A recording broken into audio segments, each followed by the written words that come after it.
vaccine is a whole virus vaccine. It's very simple in the sense that the whole virus is either attenuated or deactivated, and this actually used as a vaccine because the vaccine is the weakened or deactivated form of the pathogen process of COVID-19 trigger the immunity to it. So you either attenuate the COVID-19 virus or you deactivate the virus and produce a vaccine out of it. That's called whole virus vaccine, and it's a very traditional form of vaccine. In fact, lots of vaccines have been produced using whole viruses. For example, rabies vaccine, hepatitis A vaccine. If you look at any pharmacopoeia, old pharmacopoeia, you will see that most of the vaccines are produced by inactivation of viruses, basically inactivation. So the whole virus vaccines are mostly produced by inactivated or inactivation or attenuation of the virus, basically. So Chinese vaccines, COVID vaccines like Sinopharm and Sinovac are based on this technology, that is whole virus vaccines. Since the pathogen is inactivated, it cannot infect cells and replicate, but can evoke an immune response. So killing of the deactivation of the pathogen does not mean that it cannot evoke immune response, because immune response evoking is dependent on the structural proteins. That is, so as long as the proteins are intact, even though the virus may be inactive, you can still elicit an immune response. That is the scientific principle behind using inactivated viruses as vaccines. So they were one of the earliest to be developed inactivated viruses. Towards the 19th century, the first vaccines were developed by Salmon in the United States and Smith in the Pasteur Institute group in France. That was towards the 19th century. Now, what discovery led to the adoption of this particular technology? It was found that if bacteria can be killed, they can still have evoke an immune response. So, since bacteria can evoke an immune response even if they are killed by chemical treatment or heat, the same logic was applied to viruses also. So viruses also could actually can also evoke an immune response even though they are inactivated. That is the principle behind the whole virus vaccine. However, after successive attempts and strategies, various scientists, the 20th century, the first vaccine, that is whole virus vaccine, was the influenza vaccine. Influenza vaccine is the first whole virus vaccine to come out. Second was actually beta-propiolactin inactivated viral vaccine, was a rabies vaccine. So first is influenza virus, then rabies virus. Then finally, we have got the polio vaccine, which came out in 1950, which was the third whole virus vaccine to be produced in the world, actually. So we have got influenza, rabies, and polio vaccine among the earliest vaccines produced by whole virus vaccine technology. So they are produced by inactivating the. We can't use the term killing for viruses because we don't consider viruses as living organisms. So we can say they are produced by inactivating the organisms that cause disease through physical or chemical processes. Therefore, this destroys the pathogen's ability to replicate, but keeps it intact so that the immune response system can still recognize it and produce an immune response. So immune system can recognize the inactivated viruses and they can still produce an immune response, which will be active against live pathogens. Now, till date, several inactivated vaccines have been produced. They are namely against hepatitis A, influenza, polio, rabies, and they offer excellent protection. These inactivated vaccines will be administered along with adjuvants. Adjuvants are basically substances which actually increase the immune response. That is, adjuvant is basically an inert substance which does not interfere with the efficacy of the vaccine, but which actually causes the immune response to be stronger. That's why we call them adjuvant. So adjuvants are being to immune response produced. Adjuvant is an ingredient used in some vaccines that helps create a stronger immune response in people receiving the vaccine. So some of the adjuvants commonly used are aluminum salts like aluminum hydroxide, aluminum phosphate, aluminum potassium sulfate. They have been used for vaccines for more than 70 years. In fact, I was associated with the hepatitis B vaccine recombinant, and we used to add this aluminum hydroxide gel, the final stage for formulating. So you generally add the adjuvant when you formulate the vaccine. So until the vaccine is formulated, it remains an antigen protein. So once you mix the adjuvant with the antigen, it becomes a vaccine. So when we add aluminum hydroxide gel to hepatitis B surface antigen protein, what you get is the hepatitis B vaccine. So similar to that, if you add the adjuvant to any preparation which is going to act as become the vaccine, then addition of adjuvant to the active ingredient will make it a vaccine. So process involved in the development of let us see briefly the process. As you can see here, we should select a bacterial or viral strain against the disease, then inactivate it using heating or chemicals. Then the vaccine is produced by actually harvesting the organism cells and then by formulating them properly. Then you inject the inactivated vaccine into the patient, into people. Then you get neutralizing antibodies finally, and immune responses evoked. This is the process. It's a very simple process. Production of inactivated vaccine is quite well known.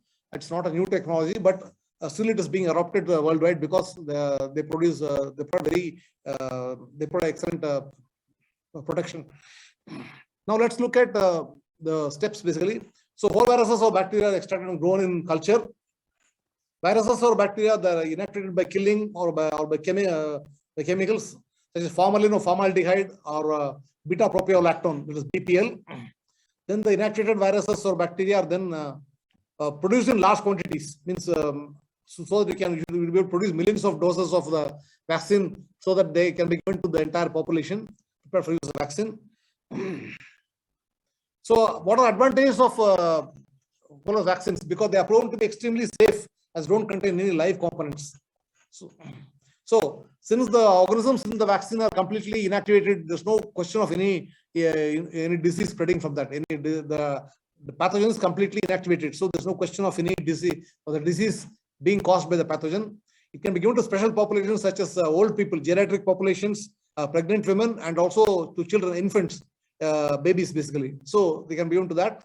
And they also ensure stability for long-term storage. And technically, you require only few regulatory hurdles. Means because this is a well-known technology, the regulatory authorities are not very strict about production of this inactivated vaccines, because the technology has been adopted worldwide and for many vaccines. So people know exactly it's a proven technology. It's a proven technology, and so you don't encounter too many technical regulatory hurdles for getting the license. And they cater to the new requirement of the current healthcare environment, where the focus is on reducing costs while improving overall patient care. So since this is an old technology, the cost of implementing this technology is also less compared to other advanced technologies. So in a scenario where cutting cost is important, this traditional whole virus vaccines technology is very useful. Some examples for this are Bharat Biotech is producing Covaxin. Covaxin is produced exactly by this technology, that is whole virus vaccine technology, where you have the inactivated virus, which itself acts as the vaccine. So inactivated virus is chemically inactivated with a chemical agent called beta propiolactone. That is the coronavirus is inactivated using this chemical, and then it's injected. Vaccine is prepared and it's injected into people. And since the entire virus is intact, only it's inactive, it's able to elicit immune response. That is so. Next is Sinopharm. Sinopharm again uses the same technology, which is a Chinese company, and dosing is around two doses 21 days apart. Whereas in the case of Bharat Biotech, it's actually 2 doses 28 days apart, the vaccination. That is the gap between the vaccines. And Sinopharm is actually 2 doses 21 days apart. Storage is at 2 to 8 degrees Celsius.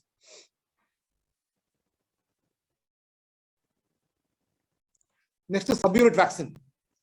Now, later on, this technology came into being. That is, people started that, is it necessary to actually inactivate the whole organism and then use it as a vaccine? Can't we take a part of the organism and use it as a vaccine? So that's what we call subunit vaccines came into existence. Subunit means can be a part of the pathogen. It can be a surface protein mostly. So instead of taking the whole organism, you take only a part of the organism, which is exposed to the immune system basically. So if you take a surface protein, we obviously know that the surface of the pathogen is going to be exposed to the immune system. So in that case, if you take the surface protein of an organism, of a virus, and then if you prepare a vaccine using that particular surface protein, then it's possible to get the same immune response using a small part of the surface of the organism basically. So that's why you call them as subunit vaccines. They contain purified pieces of the vaccine which have been specially selected for the ability to stimulate immune cells. Hepatitis B vaccine recombinant is a very common example of a subunit vaccine. So what people have done is they have taken the gene for the surface protein, a small protein from the surface hepatitis B virus. They cloned the gene into plasmid, and they have actually integrated the plasmid into a host cell, suitable host cell, which actually integrates the plasmid into the chromosome. And then when the organism multiplies, the gene also multiplies. You have got this gene of that particular subunit protein in high copy number. So from that, the gene will be expressed actually, and the subunit protein will be expressed by the yeast cell, recombinant yeast cell, and the yeast will be harvested, the cells will be broken, and vaccine will be prepared. So that's how subunit vaccines are prepared. And I was actually working for the hepatitis B recombinant. I was in the team who were manufacturing hepatitis B recombinant vaccine. So since I was with the team, I know exactly how it is being done. So that's why I gave an example of subunit vaccine recombinant. And these fragments are capable of causing a disease. Subunit vaccines are considered very safe because at least in whole virus, people may have some doubt that is the whole virus is there, they can cause. But in this case, there's no question of any disease being caused by the vaccine because you are taking only a small part of the pathogen. That is. Now, types of subunit vaccines. So briefly, there are three different types of subunit vaccines. Protein subunit vaccines, they contain specific isolated proteins from viral or bacterial pathogens. Example, hepatitis B vaccine, which I mentioned just now. Hepatitis B vaccine. The polysaccharide vaccines are there because contains chains of sugar molecules found in the cell walls of many bacteria. For example, pneumococcal polysaccharide vaccine is a common example of polysaccharide vaccines. Then conjugate subunit vaccines, where the polysaccharide chain is actually bound to a carrier protein to boost the immune response. For example, meningococcal ACWY vaccine, it's a conjugate vaccine which contains polysaccharides from CWY serogroups of this meningococcus organism, and that is coupled to diphtheria or tetanus toxoid and given together basically. Now we are also developing only protein subunit vaccines for COVID-19. It is only protein means where the subunit is only protein. Till now we have not developed that actually. Novavax is basically a company USA which actually produces nanoparticle coated vaccines basically. So here nanoparticles are actually coated with the different spike proteins of the coronavirus, and when the nanoparticle vaccine is actually injected into people, what happens is, since the spike proteins are exposed to the immune system, they cause antibody production and the immune response is caused. So this particular vaccine gives around 96% protection against the original strain, 86% protection against the UK variant, and 58% protection against the South African variant, and it requires 2 doses of 21 days apart. So, like,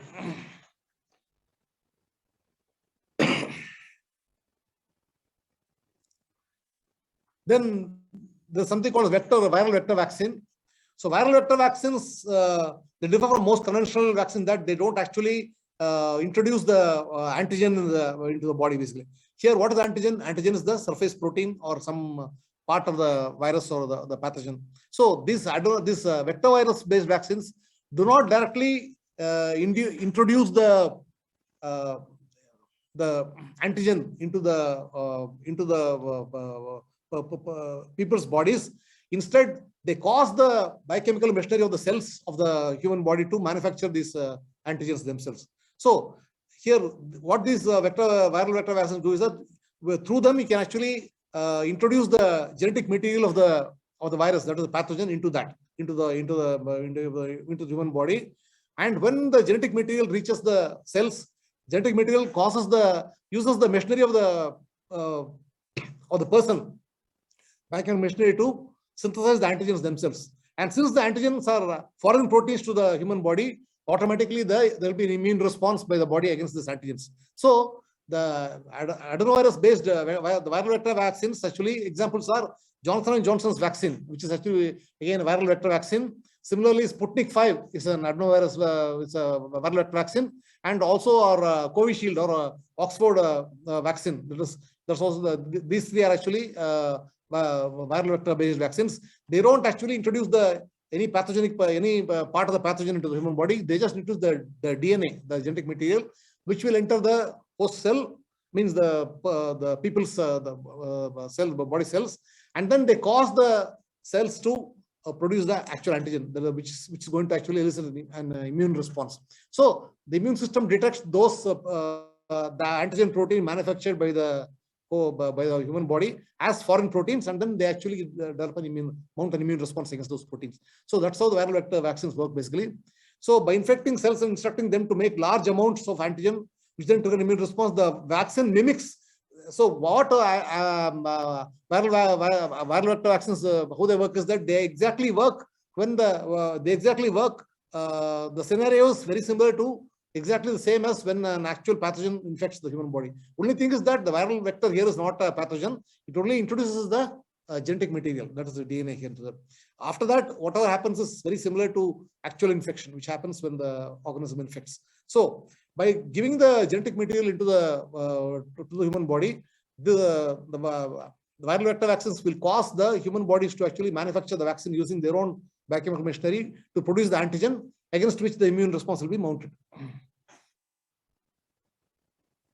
This advantage of triggering a short, strong cellular and the immune response by T cells, as well as the production of antibodies by B cells. Example of viral vector vaccine is the RVSV Zebo vaccine against Ebola, which is the old one. Now we can see around coronavirus vaccines based on this technology. That is, so as you can see, the Oxford AstraZeneca vaccine is based upon adenovirus based technology. Here, double-stranded DNA encoding for spike protein is protected in a safe virus.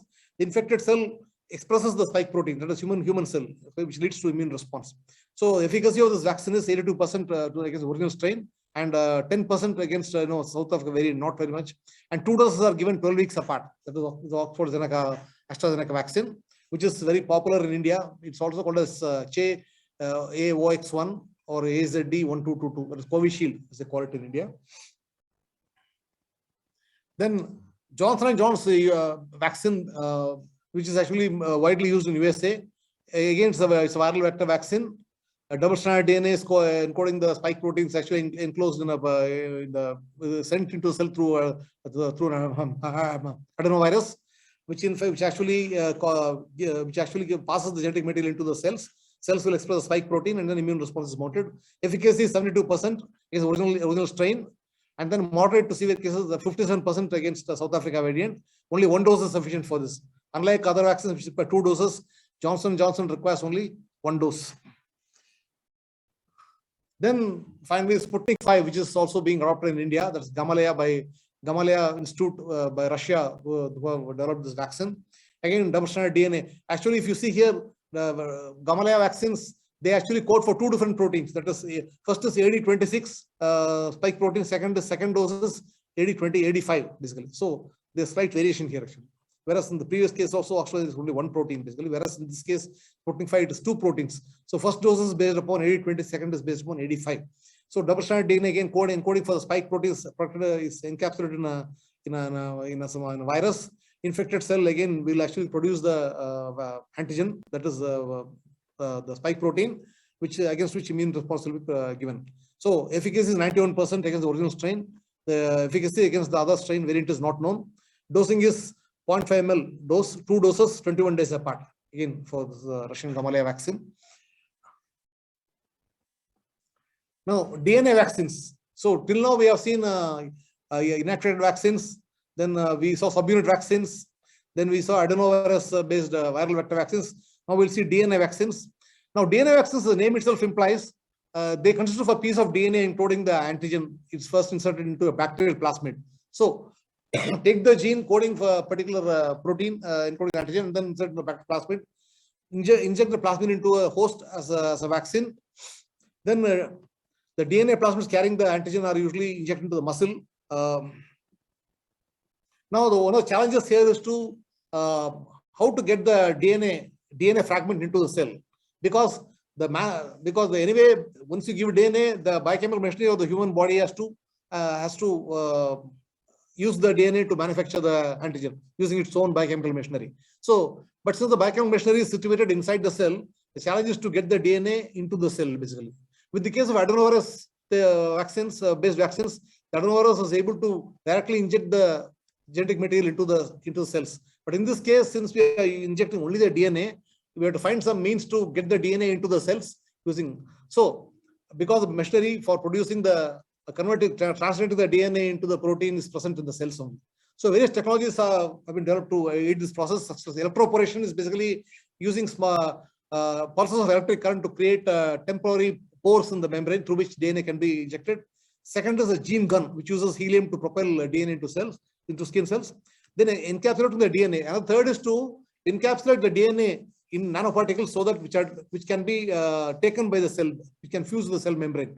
So these three technologies are used to actually send the DNA into the cells, because unlike in adenovirus vector vaccine where the virus directly is able to send the DNA into the cells, here since the vaccine is just pure DNA of the particular antigen protein, there should be a means to send the DNA into the cells. So these are technologies being explored. So ZyCoV-D is an example of DNA vaccine. ZyCoV-D is basically coronavirus vaccine, which contains the instructions for making spike protein against the SARS-CoV-2 spike protein. It is produced by Zydus Cadila. That is Ahmedabad-based company. They have developed this technology basically. This is the only DNA vaccine. Incidentally, it is the only DNA vaccine in the world for COVID-19. Vaccination gives the code to the cells in the recipient's body that begin making the spike protein, the virus. The immune system of the recipient recognizes this and develops antibodies in response. Vaccine is administered intradermally using the spring mechanism that delivers the shot as a narrow stream of fluid penetrating the skin. As you can see the picture here. You got a DNA pathogen here. DNA, the antigen part of the DNA is actually taken and cloned into a plasmid, and that is actually inserted into injected into the human body. And by one of the technologies which I spoken about, electroporation or a gene gun or encapsulation, the DNA enters the cells, and then the cells will actually manufacture translate the DNA into the foreign protein, and then they actually express the surface. So cells will express the protein on the surface. And when the cells express the protein on the surface, immune response is generated against that particular foreign protein. So this is a way by which DNA vaccine works. And Zydus Cadila is an example of Indian company which has produced the world's first DNA vaccine against coronavirus, that is SARS-CoV-2 infection. Next is mRNA vaccines. Now, mRNA vaccines encode the antigen of interest. Now, mRNA vaccines are basically, in fact, it's halfway closer to the target. That is, DNA vaccines, DNA has to be transferred to mRNA, and then mRNA has to be expressed as protein. But here you are supplying the mRNA of the pathogen of the antigen of interest itself to the human body. Because of its transitory nature, there's zero risk of integrating into our own genetic material. mRNA can be injected by itself, encapsulated by nanoparticles, or driven into the cells using some of the same techniques being developed for DNA. So, like gene gun, electroporation, and encapsulation techniques can be used to send mRNA into the cells. And the mRNA, safe thing is it does not integrate with it does not disturb the human genome in any way. And in fact, once the mRNA enters the cell, after instructions are taken to actually synthesize the protein, the mRNA will be destroyed. It won't be intact in the cell. So Moderna is a company in USA which makes encapsulated mRNA vaccine. So the mRNA encoding for the spike protein is protected in a lipid nanoparticle like a soap bubble. Once absorbed, the cell expresses the spike protein, resulting in immune response. So efficacy is 94% of the original strain. Efficacy is not known against South Africa variant, and storage is around minus 20 degrees Celsius for 6 months and 238 degrees Celsius for 30 days. Again, it takes 2 doses for this vaccine 28 days apart. That is, gap is 28 days. So this is Moderna, a US-based company producing mRNA vaccine against SARS-CoV-2. Again, BioNTech, Pfizer, again they are producing an mRNA vaccine. Pfizer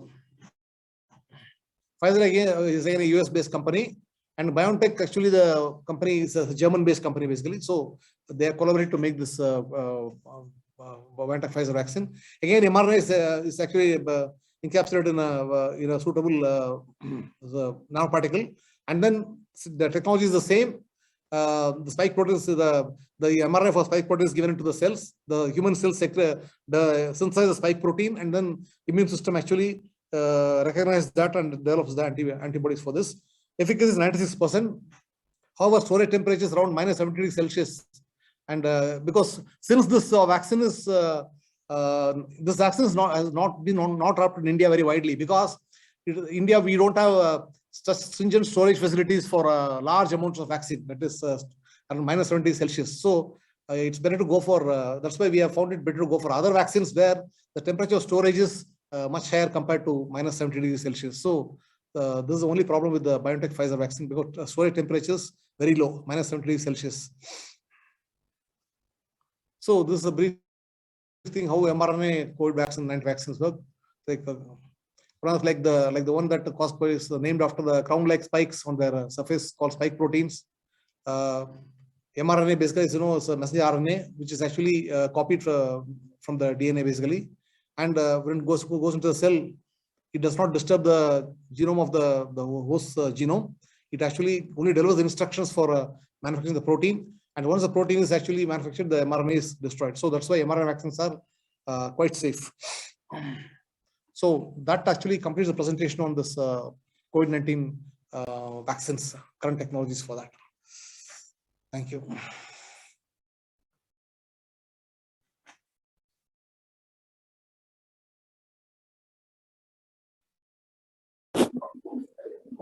Dear participants, the chat box has been opened. If you have any queries, you can post your queries in the chat box. I repeat. It's a whole virus vaccine. It's very simple in the sense that the whole virus is either attenuated or deactivated, and this is actually used as a vaccine because the vaccine is a weakened or deactivated form of the pathogen process of COVID-19 trigger the immunity to it. So you either attenuate the COVID-19 virus or you deactivate the virus and produce a vaccine out of it. That's called whole virus vaccine, and it's a traditional form of vaccine. In fact, lots of vaccines have been produced using whole viruses. For example, rabies vaccine, hepatitis A vaccine. If you look at any pharmacopoeia, old pharmacopoeia, you will see that most of the vaccines are produced by inactivation of viruses, basically inactivation. So the whole virus vaccines are mostly produced by inactivated or inactivation or attenuation of the virus, basically. So Chinese vaccines, COVID vaccines like Sinopharm and Sinovac are based on this technology, that is whole virus vaccines. Since the pathogen is inactivated, it cannot infect cells and replicate, but can evoke an immune response. So killing of the deactivation of the pathogen does not mean that it cannot evoke immune response, because immune response evoking is dependent on the structural proteins. That is, so as long as the proteins are intact, even though the virus may be inactive, you can still elicit an immune response. That is the scientific principle behind using inactivated viruses as vaccines. So they were one of the earliest to be developed inactivated viruses. Towards the 19th century, the first vaccines were developed by Salmon in the United States and Smith in the Pasteur Institute group in France. That was towards the 19th century. Now, what discovery led to the adoption of this particular technology? It was found that if bacteria can be killed, they can still have evoke an immune response. So, since bacteria can evoke an immune response even if they are killed by chemical treatment or heat, the same logic was applied to viruses also. So, viruses also could actually can also evoke an immune response even though they are inactivated. That is the principle behind the whole virus vaccine. However, after successive attempts and strategies, various scientists, in the 20th century, the first vaccine, that is whole virus vaccine, was the influenza vaccine. Influenza vaccine is the first whole virus vaccine to come out. Second was actually beta-propiolactin inactivated viral vaccine, was a rabies vaccine. So first is influenza virus, then rabies virus.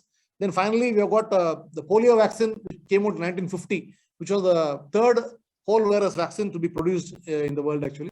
So we have got influenza, rabies, and polio vaccine among the earliest vaccines produced by whole virus vaccine technology. So they are produced by inactivating the. We can't use the term killing for viruses because we don't consider viruses as living organisms.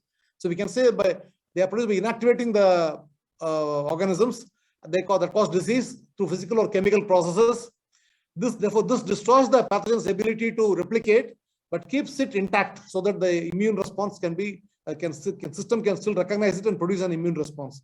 So immune system can recognize the inactivated viruses or they can still produce an immune response, which will be active against live pathogens. Now, till date, several inactivated vaccines have been produced. They are namely against hepatitis A, influenza, polio, rabies, and they offer excellent protection. These inactivated vaccines will be administered along with adjuvants. Adjuvants are basically substances which actually increase the immune response. That is, adjuvant is basically an inert substance which does not interfere with the efficacy of the vaccine, but which actually causes the immune response to be stronger. That's why we call them adjuvant. So adjuvants are being to immune response produced. Adjuvant is an ingredient used in some vaccines that helps create a stronger immune response in people receiving the vaccine. So some of the adjuvants commonly used are aluminum salts like aluminum hydroxide, aluminum phosphate, aluminum potassium sulfate. They have been used for vaccines for more than 70 years. In fact, I was associated with the hepatitis B vaccine recombinant, and we used to add this aluminum hydroxide gel, the final stage for formulating. So you generally add the adjuvant when you formulate the vaccine. So until the vaccine is formulated, it remains an antigen protein. So once you mix the adjuvant with the antigen, it becomes a vaccine. So when we add aluminum hydroxide gel to hepatitis B surface antigen protein, what you get is the hepatitis B vaccine. So similar to that, if you add the adjuvant to any preparation which is going to become act as become the vaccine, then addition of adjuvant to the active ingredient will make it a vaccine.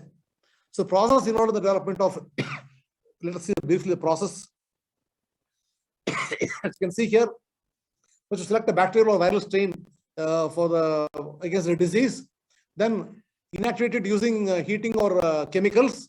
Then the vaccine is produced by actually harvesting the organism cells and then by formulating them properly. Then you inject the inactivated vaccine into the patient, into people. Then you get neutralizing antibodies finally, and immune responses evoke. This is the process. It's a very simple process. Production of inactivated vaccine is quite well known. It's not a new technology, but still it is being adopted worldwide because they produce excellent protection. Now let's look at the steps basically. So whole viruses or bacteria are extracted and grown in culture. Viruses or bacteria that are inactivated by killing or by chemicals such as formalin or formaldehyde or beta-propiolactone, that is BPL. Then the inactivated viruses or bacteria are then produced in large quantities. Means so that we will be able to produce millions of doses of the vaccine so that they can be given to the entire population prepared for use of vaccine. So what are the advantages of vaccines? Because they are proven to be extremely safe as don't contain any live components. So since the organisms in the vaccine are completely inactivated, there's no question of any disease spreading from that. The pathogen is completely inactivated, so there's no question of any disease or the disease being caused by the pathogen. It can be given to special populations such as old people, geriatric populations, pregnant women, and also to children, infants, babies basically. So they can be given to that.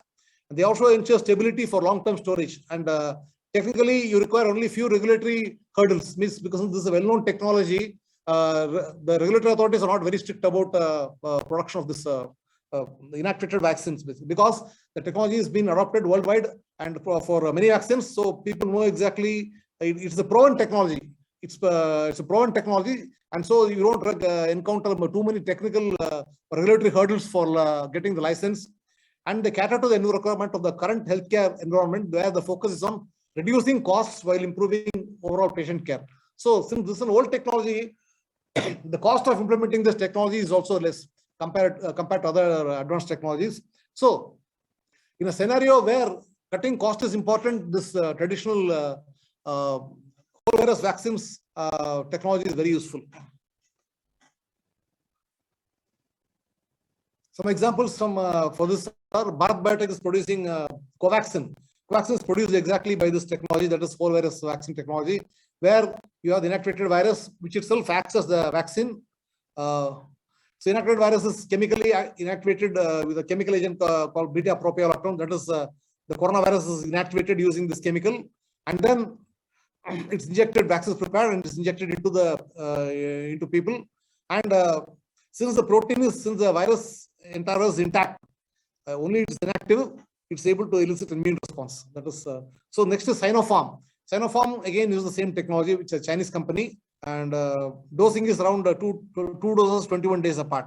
Whereas in the case of Bharat Biotech, it's actually 2 doses 28 days apart. The vaccination, that is the gap between the vaccines, and Sinopharm is actually 2 doses 21 days apart. Storage is at 2 to 8 degrees Celsius.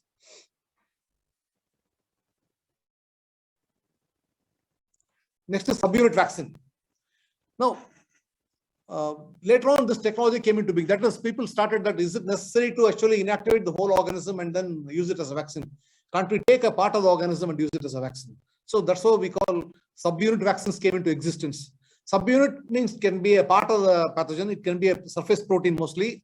So instead of taking the whole organism, you take only a part of the organism, which is exposed to the immune system basically. So if you take a surface protein, we obviously know that the surface of the pathogen is going to be exposed to the immune system. So in that case, if you take the surface protein of an organism, of a virus, and then if you prepare a vaccine using that particular surface protein, then it's possible to get the same immune response using a small part of the surface of the organism basically. So that's why you call them as subunit vaccines.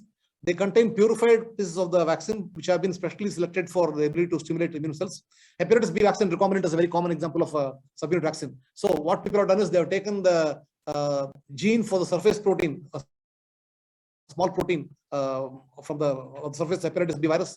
They cloned the gene into plasmid, and they have actually integrated the plasmid into a host cell, suitable host cell, which actually integrates the plasmid into the chromosome. And then when the organism multiplies, the gene also multiplies. You have got this gene of that particular subunit protein in high copy number. So from that, the gene will be expressed actually, and the subunit protein will be expressed by the yeast cell, recombinant yeast cell, and the yeast will be harvested, the cells will be broken, and vaccine will be prepared. So that's how subunit vaccines are prepared. And I was actually working for the hepatitis B recombinant. I was in the team who were manufacturing hepatitis B recombinant vaccine. So since I was with the team, I know exactly how it is being done. So that's why I gave an example of subunit vaccine recombinant. And these fragments are capable of causing a disease. Subunit vaccines are considered very safe because at least in whole virus, people may have some doubt that is the whole virus is there, they can cause. But in this case, there's no question of any disease being caused by the vaccine because you are taking only a small part of the pathogen. That is. Now, types of subunit vaccines. So briefly, there are 3 different types of subunit vaccines. Protein subunit vaccines, they contain specific isolated proteins from viral or bacterial pathogens. Example, hepatitis B vaccine, which I mentioned just now. Hepatitis B vaccine. The polysaccharide vaccines are there because contains chains of sugar molecules found in the cell walls of many bacteria. For example, pneumococcal polysaccharide vaccine is a common example of polysaccharide vaccines. Then conjugate subunit vaccines, where the polysaccharide chain is actually bound to a carrier protein to boost the immune response. For example, meningococcal ACWY vaccine, it's a conjugate vaccine which contains polysaccharides from CWY serogroups of this meningococcus organism, and that is coupled to diphtheria or tetanus toxoid and given together basically. Now we are also developing only protein subunit vaccines for COVID-19. It is only protein means where the subunit is only protein. Till now we have not developed that actually. Novavax is basically a company USA which actually produces nanoparticle coated vaccines basically. So here nanoparticles are actually coated with the different spike proteins of the coronavirus, and when the nanoparticle vaccine is actually injected into people, what happens is, since the spike proteins are exposed to the immune system, they cause antibody production and the immune response is caused. So this particular vaccine gives around 96% protection against the original strain, 86% protection against the UK variant, and 55% protection against the South African variant, and it requires 2 doses of 21 days apart. So, like,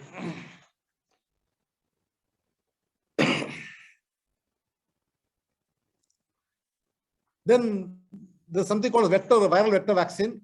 So viral vector vaccines, they differ from most conventional vaccines that they don't actually introduce the antigen into the body, basically. Here, what is antigen? Antigen is the surface protein or some part of the virus or the pathogen. So these vector virus based vaccines do not directly introduce the antigen into the people's bodies. Instead, they cause the biochemical machinery of the cells of the human body to manufacture these antigens themselves. So here, what these viral vector vaccines do is that through them you can actually introduce the genetic material of the virus, that is the pathogen, into the human body. And when the genetic material reaches the cells, genetic material uses the machinery of the person, biochemical machinery, to synthesize the antigens themselves. And since the antigens are foreign proteins to the human body, automatically there will be an immune response by the body against these antigens. So the adenovirus based the viral vector vaccines, actually examples are Johnson & Johnson's vaccine, which is actually again a viral vector vaccine. Similarly, Sputnik 5 is an adenovirus, it's a viral vector vaccine, and also our Covishield or Oxford vaccine. That's also these three are actually viral vector based vaccines. They don't actually introduce any pathogenic part of the pathogen into the human body. They just introduce the DNA, the genetic material, which will enter the host cell, means the people's body cells, and then they cause the cells to produce the actual antigen, which is going to actually elicit an immune response. So the immune system detects those the antigen protein manufactured by the human body as foreign proteins, and then they actually mount an immune response against those proteins. So that's how the viral vector vaccines work, basically. So by infecting cells and instructing them to make large amounts of antigen, which then trigger an immune response, the vaccine mimics. So what viral vector vaccines, how they work is that they exactly work when the scenario is very similar to exactly the same as when an actual pathogen infects the human body. Only thing is that the viral vector here is not a pathogen. It only introduces the genetic material, that is the DNA here. After that, whatever happens is very similar to actual infection, which happens when the organism infects. So by giving the genetic material into the human body, the viral vector vaccines will cause the human bodies to actually manufacture the vaccine using their own biochemical machinery to produce the antigen against which the immune response will be mounted.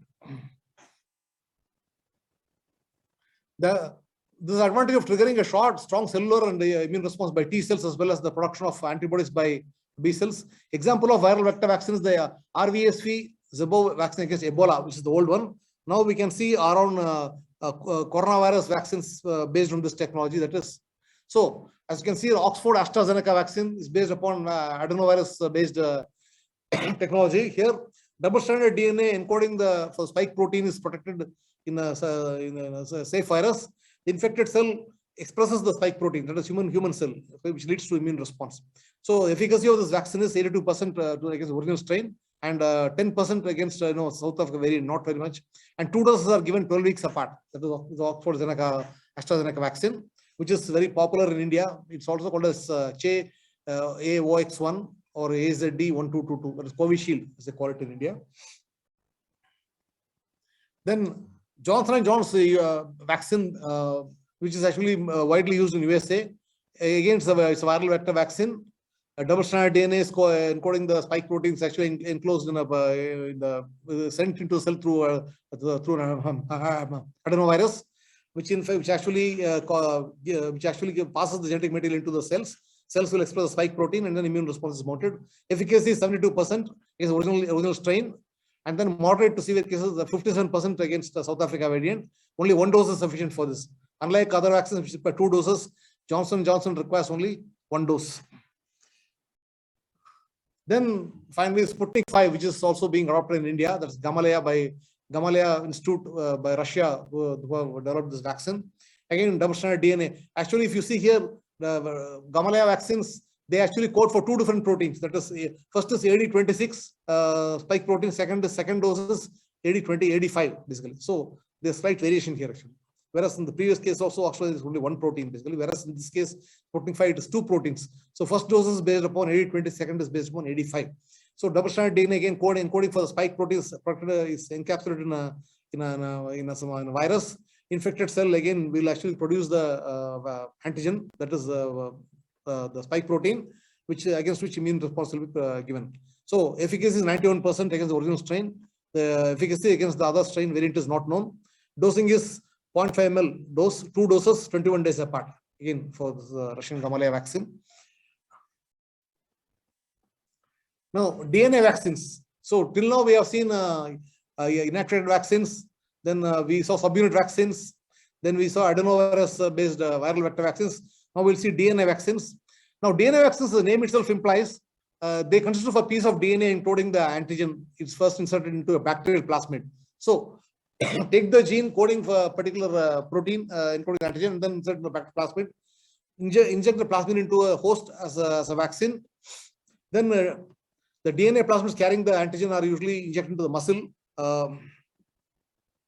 Now, one of the challenges here is to how to get the DNA fragment into the cell, because anyway, once you give DNA, the biochemical machinery of the human body has to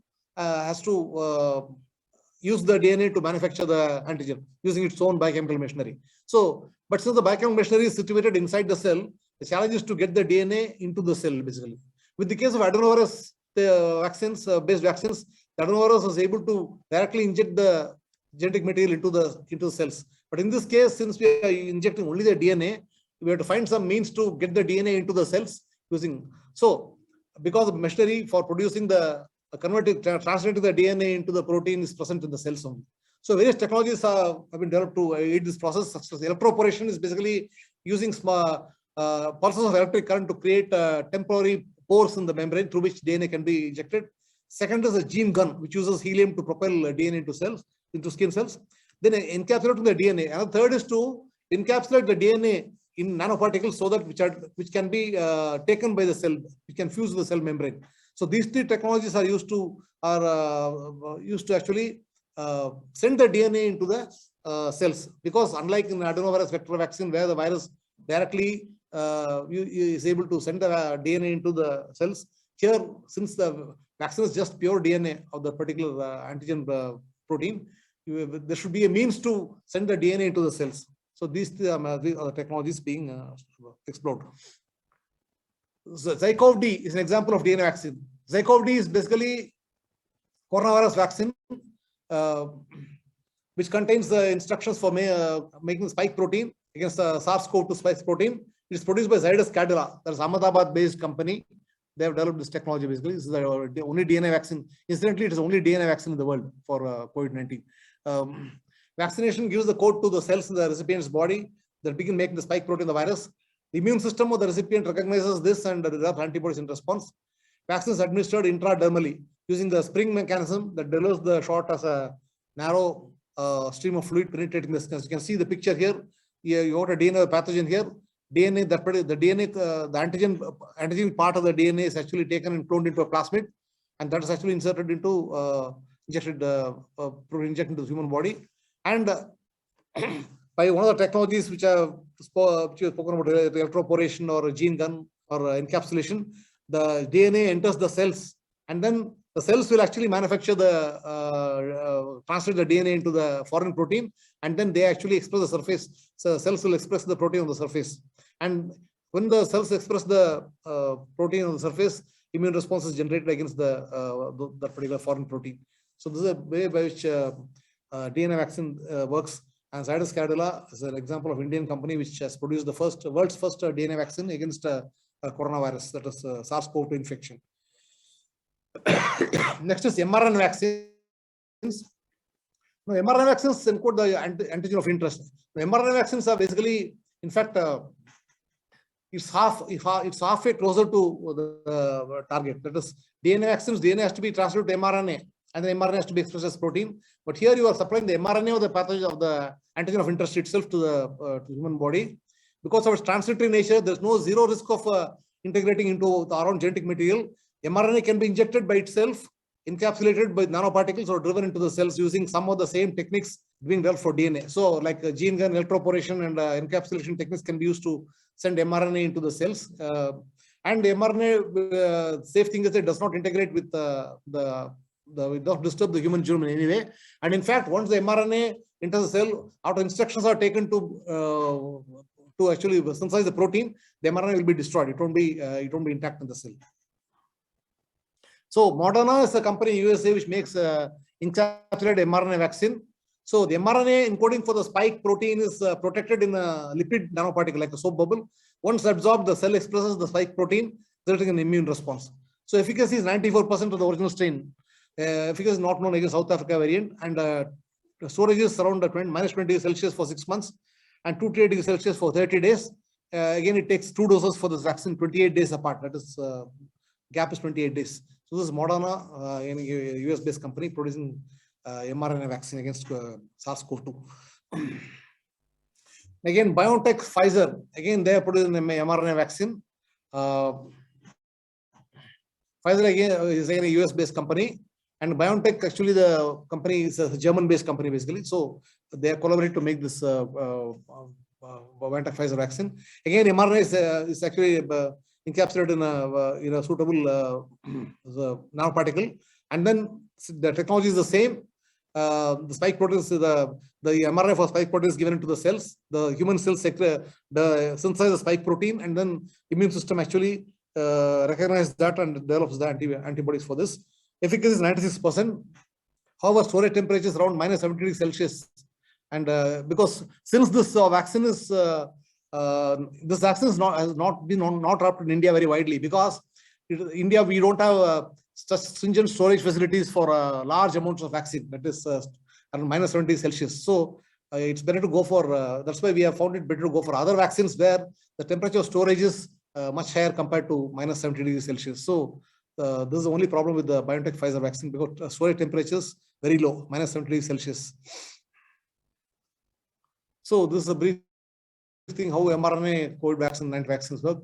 Like the one that Cosco is named after the crown-like spikes on their surface called spike proteins.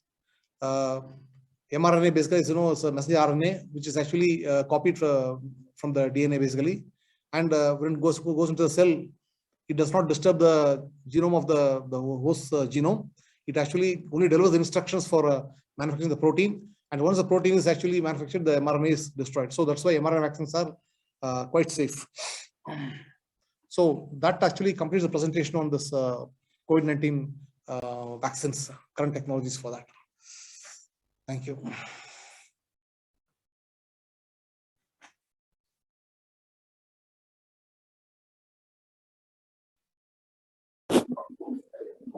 Dear participants, the chat box has been opened.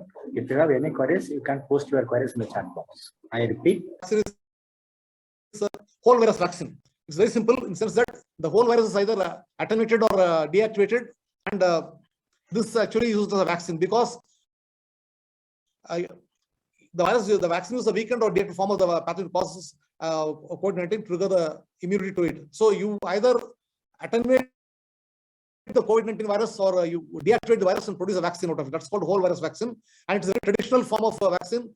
In fact, lots of vaccines have been produced using whole viruses. For example, rabies vaccine, hepatitis A vaccine. If you look at any pharmacopoeia, old pharmacopoeia, you will see that most of the vaccines are produced by inactivation of viruses, basically inactivation. So the whole virus vaccines are mostly produced by inactivated or inactivation or attenuation of the virus, basically. So Chinese vaccines, COVID vaccines like Sinopharm and Sinovac are based on this technology, that is whole virus vaccines. Since the pathogen is inactivated, it cannot infect cells and replicate, but can evoke an immune response. So killing of the deactivation of the pathogen does not mean that it cannot evoke immune response, because immune response evoking is dependent on the structural proteins. That is, so as long as the proteins are intact, even though the virus may be inactive, you can still elicit an immune response. That is the scientific principle behind using inactivated viruses as vaccines. So they were one of the earliest to be developed inactivated viruses towards the 19th century, the first vaccines were developed by Salmon in the United States and Smith in the Pasteur Institute group in France. That was towards the 19th century. Now, what discovery led to the adoption of this particular technology? It was found, that if bacteria can be killed, they can still have evoke an immune response. So, since bacteria can evoke an immune response even if they are killed by chemical treatment or heat, the same logic was applied to viruses also. So, viruses also could actually can also evoke an immune response even though they are inactivated. That is the principle behind the whole virus vaccine. However, after successive attempts and strategies, various scientists, the 20th century, the first vaccine, that was whole virus vaccine, was the influenza vaccine. Influenza vaccine is the first whole virus vaccine to come out. Second was actually beta-propiolactin inactivated viral vaccine, was a rabies vaccine. So first is influenza virus, then rabies virus. Then finally, we have got the polio vaccine, which came out in 1950, which was the third whole virus vaccine to be produced in the world actually. So we have got influenza, rabies, and polio vaccine among the earliest vaccines produced by whole virus vaccine technology. So they are produced by inactivating the. We can't use the term killing for viruses because we don't consider viruses as living organisms. So we can say they are produced by inactivating the organisms that cause disease through physical or chemical processes.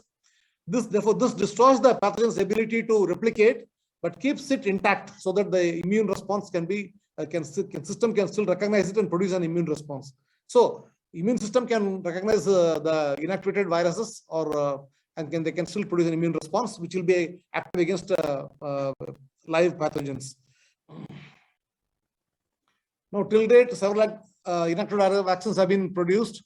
They are namely against hepatitis A, influenza, polio, rabies, and they offer excellent protection. These inactivated vaccines will be administered along with adjuvants. Adjuvants are basically substances which actually increase the immune response. That is, adjuvant is basically an inert substance which does not interfere with the efficacy of the vaccine, but which actually causes the immune response to be stronger. That's why we call them adjuvant. So, adjuvants are being to immune response produced. Adjuvant is an ingredient used in some vaccines that helps create a stronger immune response in people receiving the vaccine. So, some of the adjuvants commonly used are aluminum salts like aluminum hydroxide, aluminum phosphate, aluminum potassium sulfate. They have been used for vaccines for more than 70 years. In fact, I was associated with the hepatitis B vaccine recombinant, and we used to add this aluminum hydroxide gel, the final stage for formulating. So you generally add the adjuvant when you formulate the vaccine. So until the vaccine is formulated, it remains an antigen protein. So once you mix the adjuvant with the antigen, it becomes a vaccine. So when we add aluminum hydroxide gel to hepatitis B surface antigen protein, what you get is the hepatitis B vaccine. So similar to that, if you add the adjuvant to any preparation which is going to become act as become the vaccine, then addition of adjuvant to the active ingredient will make it a vaccine. So process involved in the development of let us see briefly the process. As you can see here, we select a bacterial or viral strain against the disease, then inactivated using heating or chemicals. Then the vaccine is produced by actually harvesting the organism cells and then by formulating them properly. Then you inject the inactivated vaccine into the patient, into people. Then you get neutralizing antibodies finally, and immune responses evoked. This is the process. It's a very simple process. Production of inactivated vaccine is quite well known. It's not a new technology, but still it is being adopted worldwide because they produce excellent protection. Now let's look at the steps basically. So whole viruses or bacteria are extracted and grown in culture. Viruses or bacteria that are inactivated by killing or by chemicals such as formalin or formaldehyde or beta-propiolactone, which is BPL. Then the inactivated viruses or bacteria are then produced in large quantities. Means so that you will be able to produce millions of doses of the vaccine so that they can be given to the entire population prepared for use of vaccine. So what are advantages of polar vaccines? Because they are proven to be extremely safe as don't contain any live components.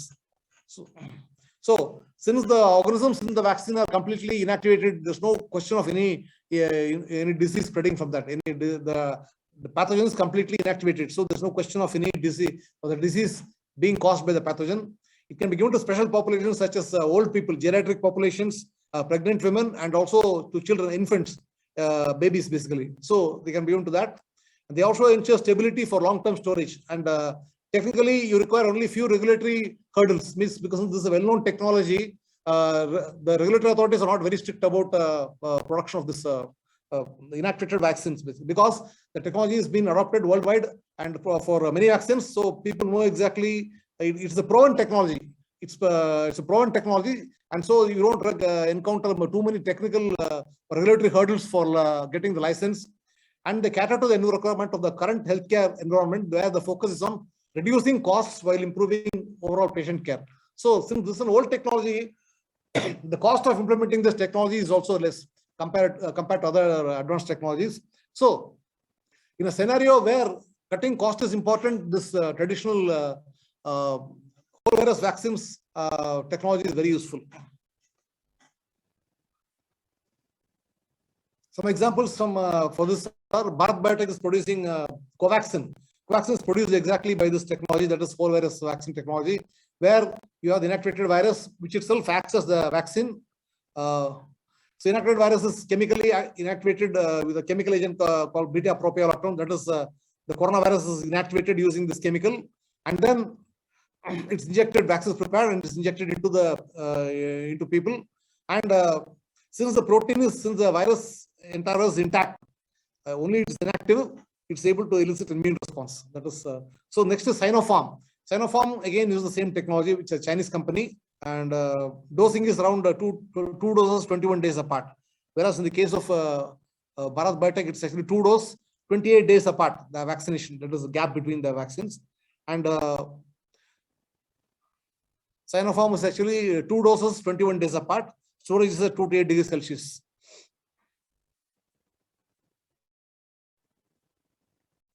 Next is subunit vaccine. Now, later on, this technology came into being. That is, people started that, is it necessary to actually inactivate the whole organism and then use it as a vaccine? Can't we take a part of the organism and use it as a vaccine? So that's what we call subunit vaccines came into existence. Subunit means can be a part of the pathogen. It can be a surface protein mostly.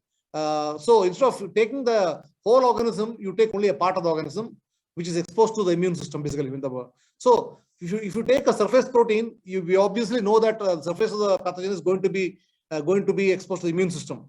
So in that case, if you take the surface protein of an organism, of a virus, and then if you prepare a vaccine using that particular surface protein, then it's possible to get the same immune response using a small part of the surface of the organism basically. So that's why you call them as subunit vaccines.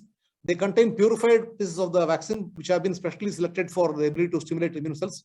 Hepatitis B vaccine recombinant is a very common example of a subunit vaccine. So what people have done is they have taken the gene for the surface protein, a small protein from the surface hepatitis B virus. They cloned the gene into plasmid, and they have actually integrated the plasmid into a host cell, suitable host cell, which actually integrates the plasmid into the chromosome.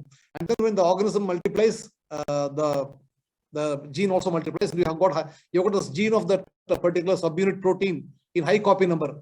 So from that, the gene will be expressed actually, and the subunit protein will be expressed by the yeast cell, the recombinant yeast cell, and the yeast will be harvested, the cells will be broken, and vaccine will be prepared. So that's how subunit vaccines are prepared. And I was actually working for hepatitis B recombinant. I was in the team who were manufacturing hepatitis B recombinant vaccine. So since I was with the team, I know exactly how it is being done. So that's why I gave an example of subunit vaccine recombinant. And these fragments are capable of causing a disease. Subunit vaccines are considered very safe because at least in whole virus, people may have some doubt that is the whole virus is there, they can cause. But in this case, there's no question of any disease being caused by the vaccine because you are taking only a small part of the pathogen. That is.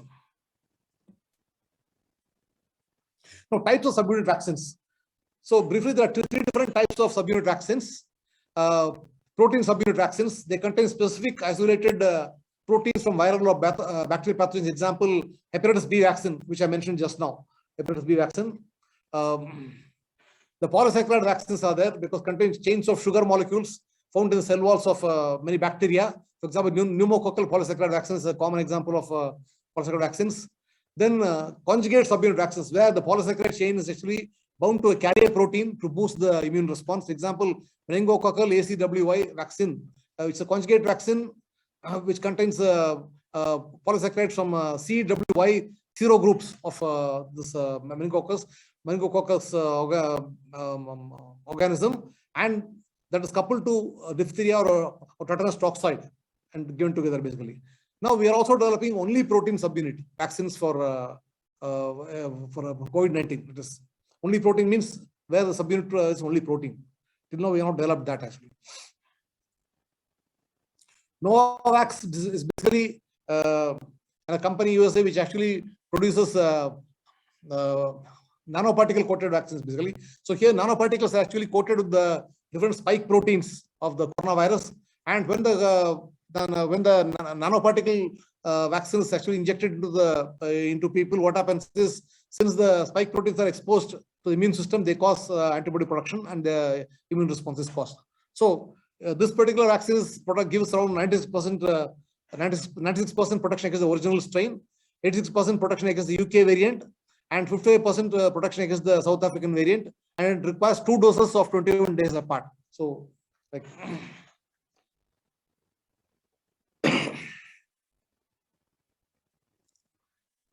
then there's something called viral vector vaccine. So viral vector vaccines, they differ from most conventional vaccines that they don't actually introduce the antigen into the body basically. Here, what is the antigen? Antigen is the surface protein or some part of the virus or the pathogen. So these vector virus based vaccines do not directly introduce the antigen into the people's bodies. Instead, they cause the biochemical machinery of the cells of the human body to manufacture these antigens themselves. So here, what these viral vector vaccines do is that through them you can actually introduce the genetic material of the virus, that is the pathogen, into the human body. And when the genetic material reaches the cells, genetic material uses the machinery of the person, biochemical machinery, to synthesize the antigens themselves. And since the antigens are foreign proteins to the human body, automatically there will be an immune response by the body against these antigens. So the adenovirus-based the viral vector vaccines, actually examples are Johnson & Johnson's vaccine, which is actually again a viral vector vaccine. Similarly, Sputnik 5 is an adenovirus, it's a viral vector vaccine, and also our Covishield or Oxford vaccine. That's also these three are actually viral vector based vaccines. They don't actually introduce any pathogenic part of the pathogen into the human body. They just introduce the DNA, the genetic material, which will enter the host cell, means the people's body cells, and then they cause the cells to produce the actual antigen, which is going to actually elicit an immune response. So the immune system detects those the antigen protein manufactured by the human body as foreign proteins, and then they actually develop mount an immune response against those proteins. So that's how the viral vector vaccines work basically. So by infecting cells and instructing them to make large amounts of antigen, which then trigger an immune response, the vaccine mimics. So what viral vector vaccines, how they work is that they exactly work when the scenario is very similar to exactly the same as when an actual pathogen infects the human body. Only thing is that the viral vector here is not a pathogen. It only introduces the genetic material, that is the DNA here.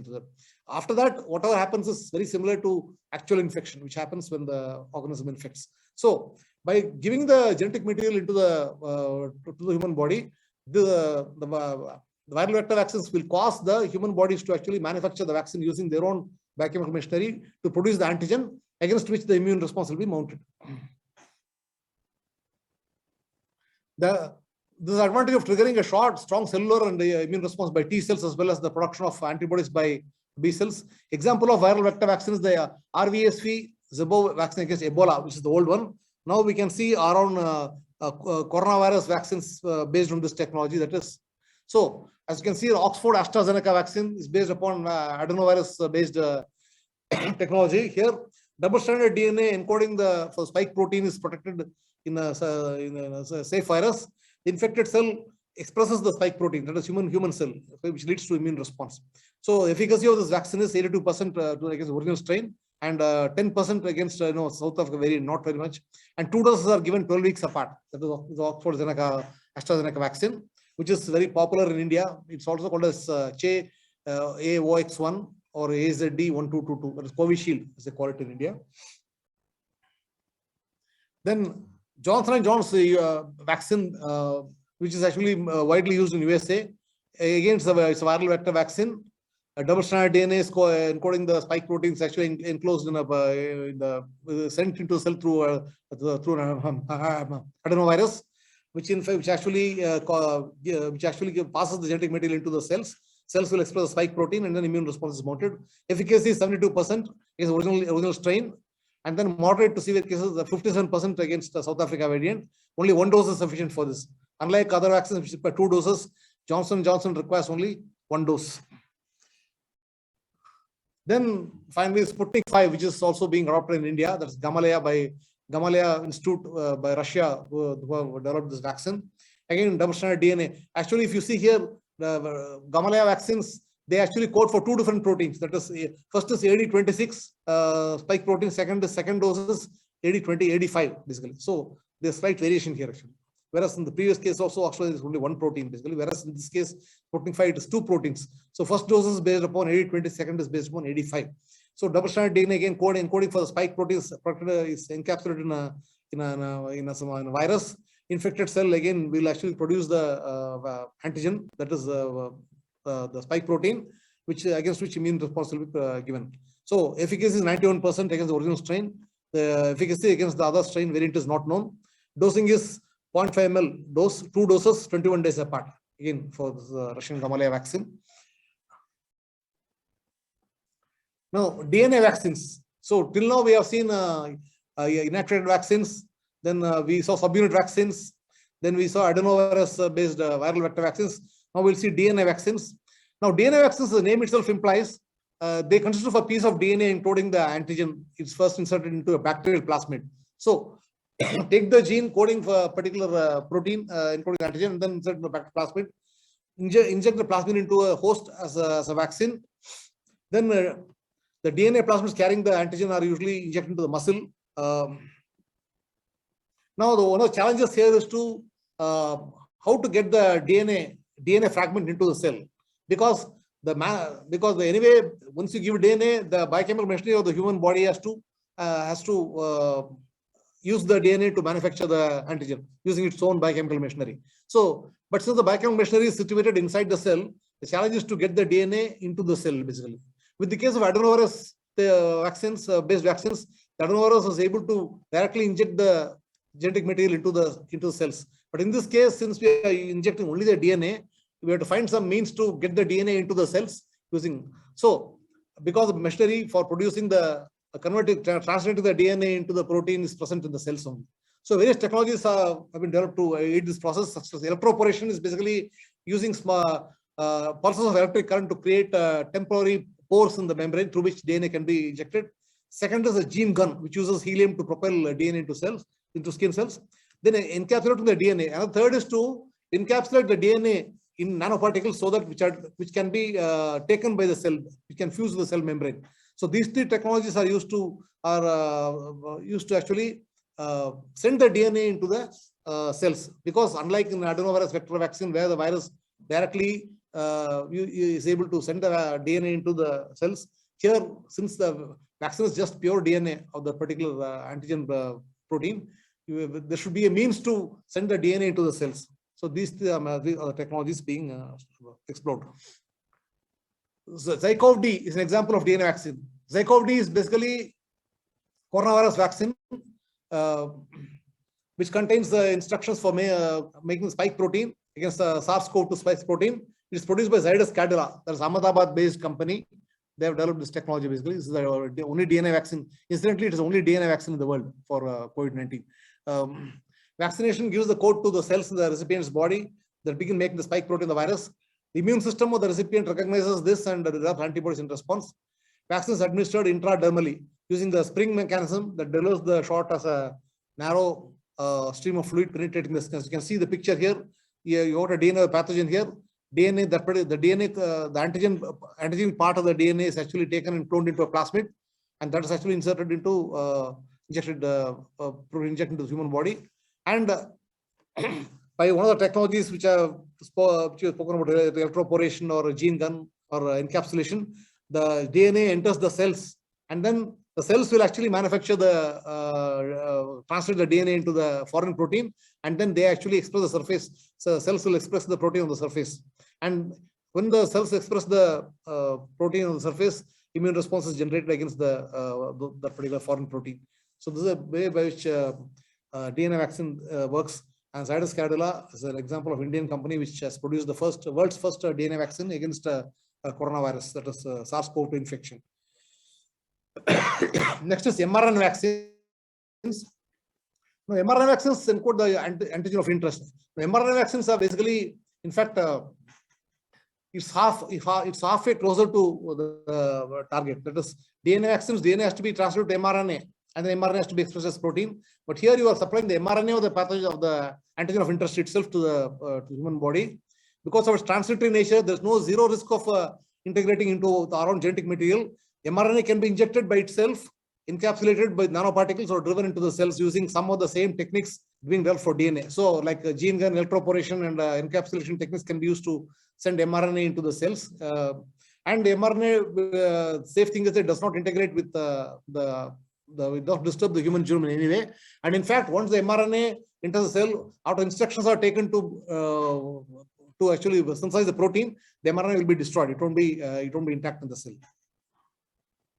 So Moderna is a company in USA which makes encapsulated mRNA vaccine.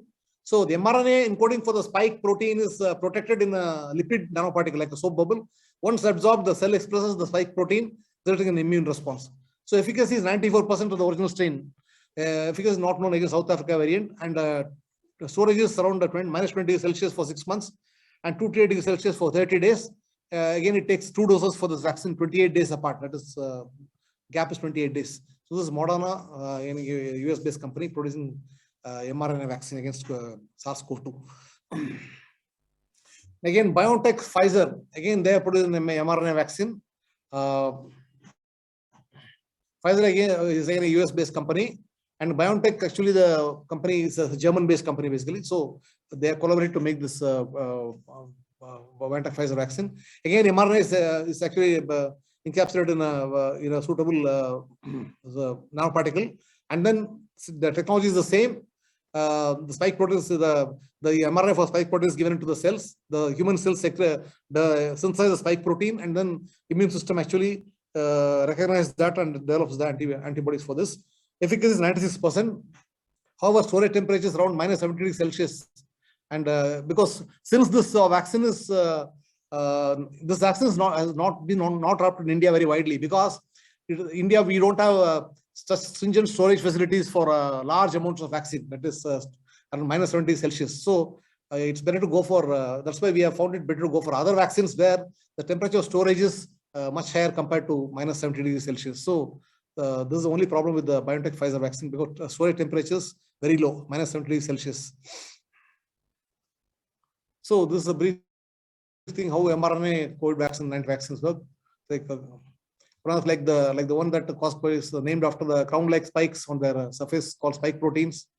mRNA basically is, it's a messenger RNA which is actually copied from the DNA basically, and when it goes into the cell, it does not disturb the genome of the host genome. It actually only delivers the instructions for manufacturing the protein, and once the protein is actually manufactured, the mRNA is destroyed. So that's why mRNA vaccines are quite safe. So that actually completes the presentation on this COVID-19 vaccines, current technologies for that. Thank you.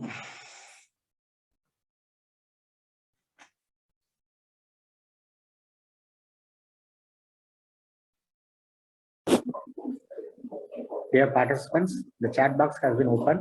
If you have any queries, you can post your queries in the chat box. I repeat, Vaccine is a whole virus vaccine. It's very simple in the sense that the whole virus is either attenuated or deactivated, and this actually used as a vaccine because the vaccine is a weakened or deactivated form of the pathogen process COVID-19 trigger the immunity to it. So you either attenuate the COVID-19 virus or you deactivate the virus and produce a vaccine out of it. That's called whole virus vaccine, and it's a very traditional form of vaccine. In fact, lots of vaccines have been produced using whole viruses. For example, rabies vaccine, hepatitis A vaccine. If you look at any pharmacopoeia, old pharmacopoeia, you will see that most of the vaccines are produced by inactivation of viruses, basically inactivation. So the whole virus vaccines are mostly produced by inactivated or inactivation or attenuation of the virus, basically. So Chinese vaccines, COVID vaccines like Sinopharm and Sinovac are based on this technology, that is whole virus vaccines. Since the pathogen is inactivated, it cannot infect cells and replicate, but can evoke an immune response. So killing of the deactivation of the pathogen does not mean that it cannot evoke immune response, because immune response evoking is dependent on the structural proteins. That is, so as long as the proteins are intact, even though the virus may be inactive, you can still elicit an immune response. That is the scientific principle behind using inactivated viruses as vaccines. So they were one of the earliest to be developed inactivated viruses. Towards the 19th century, the first inactivated vaccines were developed by Salmon in the United States and Smith in the Pasteur Institute group in France. That was towards the 19th century. Now, what discovery led to the adoption of this particular technology? It was found that if bacteria can be killed, they can still have evoke an immune response. So, since bacteria can evoke an immune response even if they are killed by chemical treatment or heat, the same logic was applied to viruses also. So, viruses also could actually can also evoke an immune response even though they are inactivated. That is the principle behind the whole virus vaccine. However, after successive attempts and strategies, various scientists, the 20th century, the first vaccine, that was whole virus vaccine, was the influenza vaccine. Influenza vaccine is the first whole virus vaccine to come out. Second was actually beta propiolactin inactivated viral vaccine, was a rabies vaccine. So first is influenza virus, then rabies virus. Then finally, we have got the polio vaccine, which came out in 1950, which was the third whole virus vaccine to be produced in the world, actually. So we have got influenza, rabies, and polio vaccine among the earliest vaccines produced by whole virus vaccine technology. So they are produced by inactivating the. We can't use the term killing for viruses because we don't consider viruses as living organisms. So we can say they are produced by inactivating the organisms that cause disease through physical or chemical processes. Therefore, this destroys the pathogen's ability to replicate, but keeps it intact so that the immune response system can still recognize it and produce an immune response. So, immune system can recognize the inactivated viruses, and they can still produce an immune response, which will be active against live pathogens. Now, till date, several inactivated vaccines have been produced.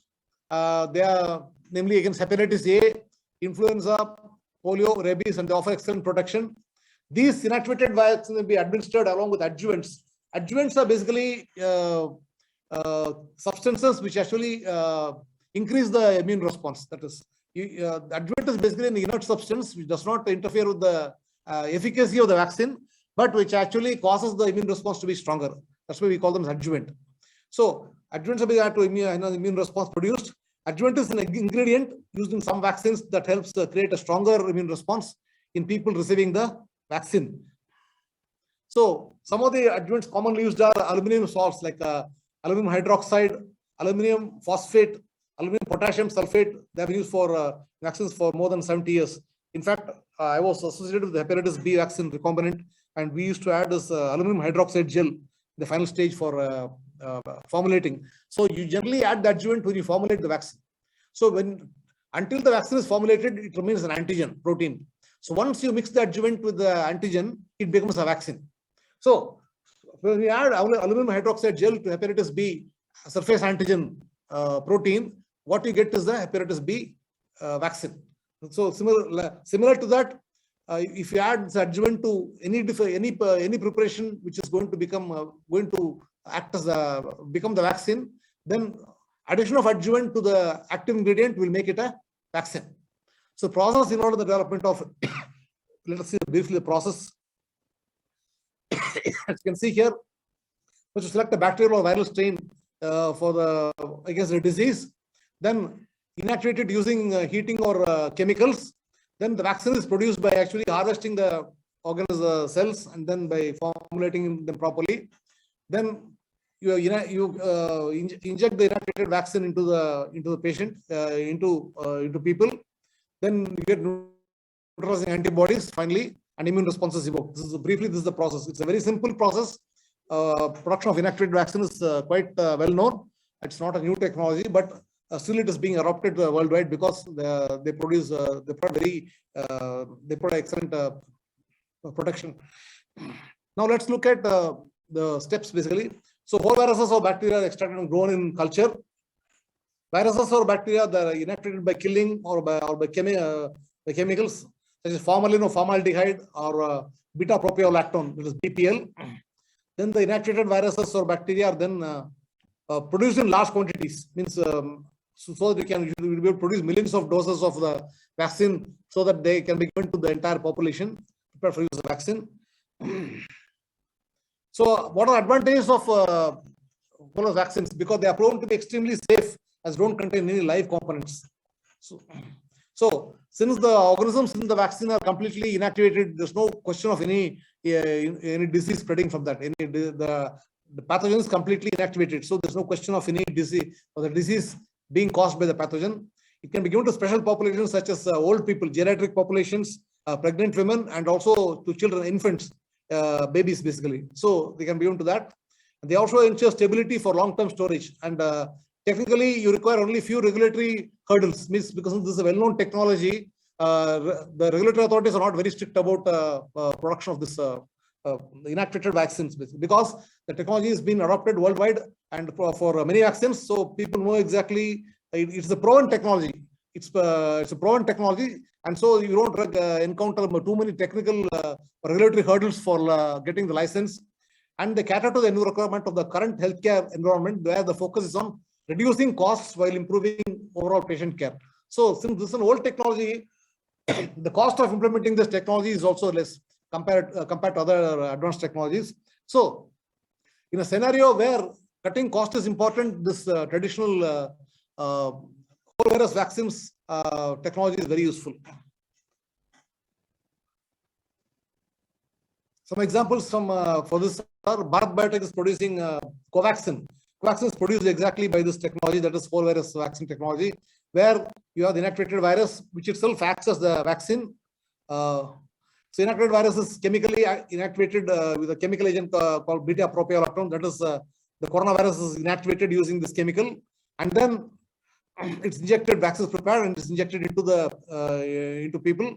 And since the virus entire is intact, only it's inactive, it's able to elicit immune response. That is so. Next is Sinopharm. Sinopharm again uses the same technology, which is a Chinese company, and dosing is around two doses 21 days apart. Whereas in the case of Bharat Biotech, it's actually 2 doses 28 days apart. The vaccination, that is the gap between the vaccines, and Sinopharm is actually 2 doses 21 days apart. Storage is at 2 to 8 degrees Celsius.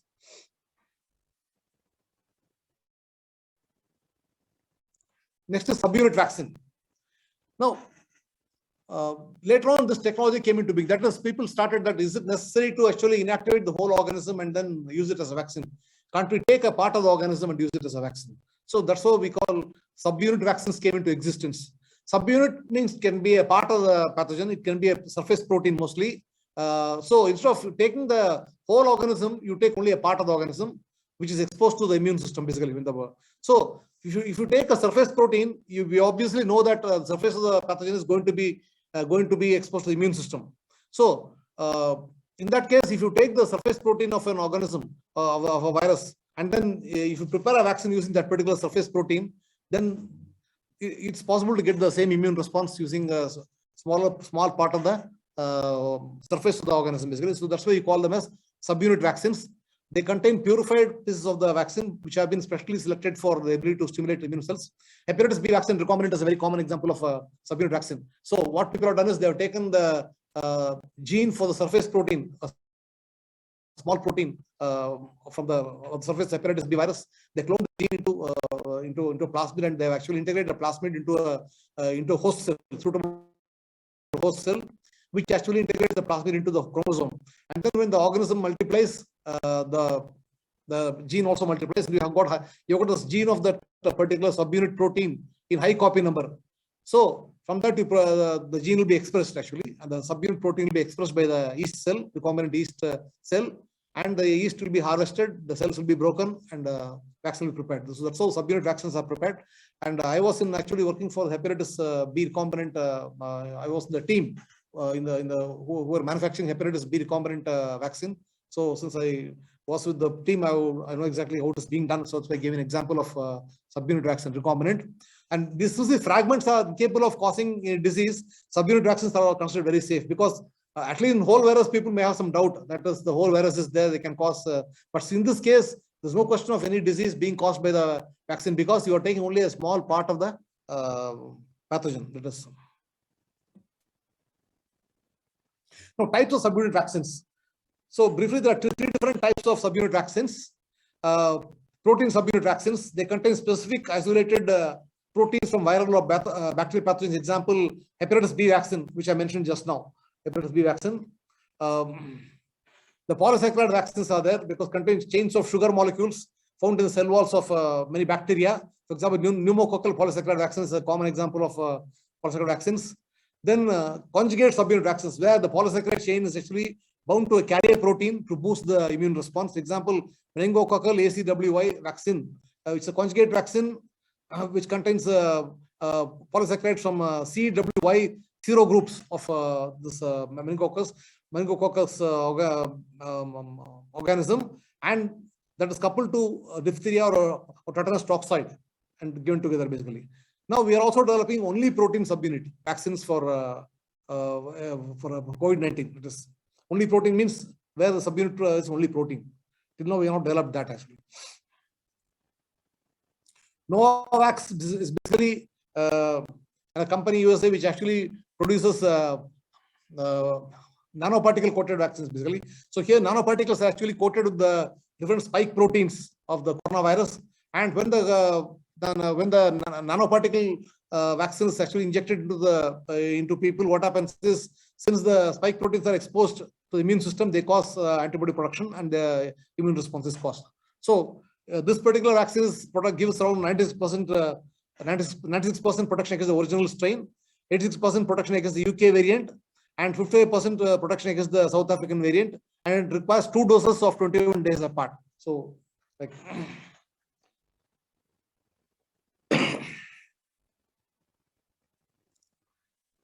Then there's something called viral vector vaccine.